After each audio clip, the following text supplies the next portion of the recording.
ஆதாம் தன் மனைவியாகிய ஏவாளை அறிந்தான். அவள் கர்ப்பவதியாகி காயினை பெற்று கர்த்தரால் ஒரு மனுஷனை பெற்றேன் என்றாள்.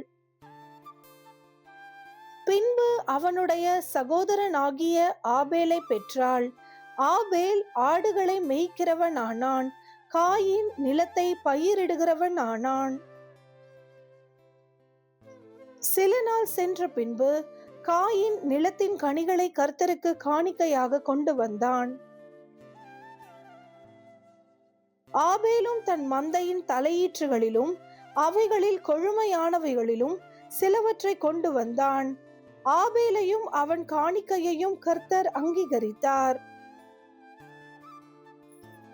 காயினையும் அவன் காணிக்கையையும் அவர் அங்கீகரிக்கவில்லை. அப்பொழுது காயினுக்கு மிகவும் எரிச்சல் உண்டாகி அவன் முகநாடி வேறுபட்டது. அப்பொழுது கர்த்தர் காயினை நோக்கி, உனக்கு ஏன் எரிச்சல் உண்டாயிற்று? உன் முகநாடி ஏன் வேறுபட்டது? நீ நன்மை செய்தால் மேன்மை இல்லையோ? நீ நன்மை செய்யாதிருந்தால் பாவம் வாசற்படியில் படுத்திருக்கும். அவன் ஆசை உன்னை பற்றி இருக்கும். நீ அவனை ஆண்டு கொள்ளுவாய் என்றார்.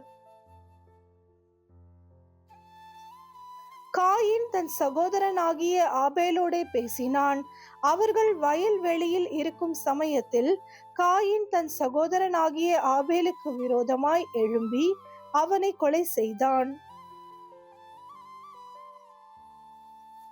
கர்த்தர் காயினை நோக்கி, உன் சகோதரனாகிய ஆபேல் எங்கே என்றார்.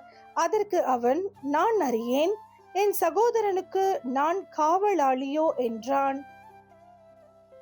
அதற்கு அவர், என்ன செய்தாய்? உன் சகோதரனுடைய இரத்தத்தின் சத்தம் பூமியிலிருந்து என்னை நோக்கி கூப்பிடுகிறது. இப்பொழுது உன் சகோதரனுடைய இரத்தத்தை உன் கையிலே வாங்கிக் கொள்ள தன் வாயை திறந்த இந்த பூமியில் நீ சபிக்கப்பட்டிருப்பாய்.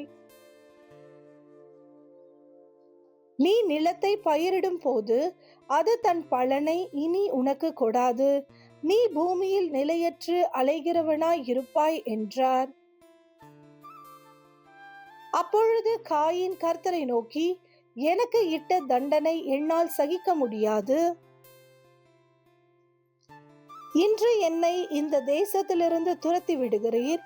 நான் உமது சமூகத்துக்கு விலகி மறைந்து பூமியில் நிலையற்று அலைகிறவனாயிருப்பேன்.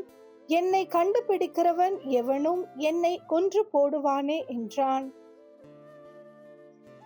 அப்பொழுது கர்த்தர் அவனை நோக்கி, காயினை கொள்ளுகிற எவன் மேலும் 7 பழி சுமரும் என்று சொல்லி, காயினை கண்டுபிடிக்கிறவன் எவனும் அவனை கொன்று போடாத படிக்கு கர்த்தர் அவன் மேல் ஒரு அடையாளத்தை போட்டார். அப்படியே காயின் கர்த்தருடைய சந்நிதியை விட்டு புறப்பட்டு ஏதேனுக்கு கிழக்கான நோத் என்னும் தேசத்தில் குடியிருந்தான். காயின் தன் மனைவியை அறிந்தான். அவள் கர்ப்பவதியாகி ஏனோக்கை பெற்றாள். அப்பொழுது அவன் ஒரு பட்டணத்தை கட்டி அந்த பட்டணத்துக்கு தன் குமாரன் ஆகிய ஏனோக்குடைய பேரை இட்டான். ஏனோக்குக்கு ஈராத் பிறந்தான். ஈராத் மெகுயவேலை பெற்றான். மெகுயவேல் மெத்துசவேலை பெற்றான். மெத்துசவேல் லாமேக்கை பெற்றான்.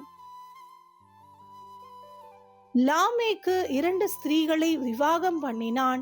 ஒருத்திக்கு ஆதாள் என்று பேர், மற்றொருத்திக்கு சில்லாள் என்று பேர். ஆதாள் யாபாளை பெற்றாள். அவன் கூடாரங்களில் வாசம் பண்ணுகிறவர்களுக்கும் மந்தை மேய்க்கிறவர்களுக்கும் தகப்பனானான். அவன் சகோதரனுடைய பேர் யூபால். அவன் கிண்ணரக்காரர் நாகசுரக்காரர் யாவருக்கும் தகப்பனானான். சில்லாளும் தூபாள் காயினை பெற்றாள். அவன் பித்தளை இரும்பு முதலியவற்றின் தொழிலாளர் யாவருக்கும் ஆசாரியனானான். தூபாள் காயினுடைய சகோதரி நாமாள். லாமேக்கு தன் மனைவிகளை பார்த்து, ஆதாளே, சில்லாளே, நான் சொல்வதை கேளுங்கள். லாமேக்கின் மனைவிகளே, என் சத்தத்துக்கு செவி கொடுங்கள். எனக்கு காயம் உண்டாக ஒரு மனுஷனை கொன்றேன்.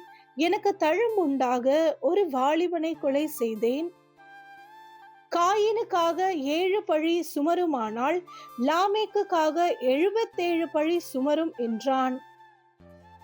பின்னும் ஆதாம் தன் மனைவியை அறிந்தான்.